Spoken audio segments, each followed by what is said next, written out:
In this video, I'll show you how to redact or black out sensitive information from a PDF for free using Stirling PDF.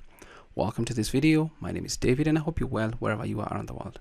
Now, I've already walked you through how to download and install Stirling PDF. It's available for Windows, Mac, and Linux. Now, I'm going to be redacting this particular PDF right here, and just follow along.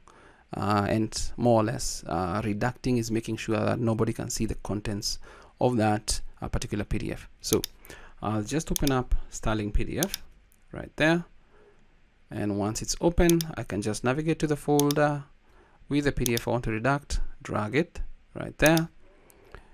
It's going to load up, and let's make an assumption. I want to redact the word descript alone right here.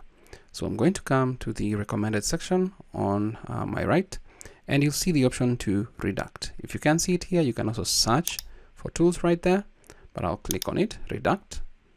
Once I click redact, you're going to see a couple of options here. The file that you're redacting, the redaction method, either automatic or manual, and we've got a couple of redaction settings right here. And let's say I go with manual right there, and I'll choose a word to redact right here. Let's say we actually redact just welcome right there. So I'm going to redact welcome. Let's assume it's sensitive information and click on save changes. And the changes are going to be applied, and you're going to see the welcome.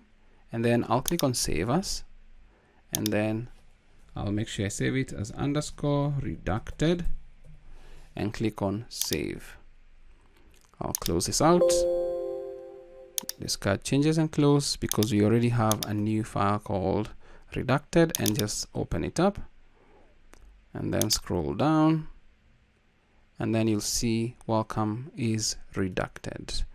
And if I try to select, you can now make a selection on that, and that is how you can easily and quickly redact or black out sensitive information for free from a PDF using Stirling PDF. I hope this video is of value to you. Thanks for watching.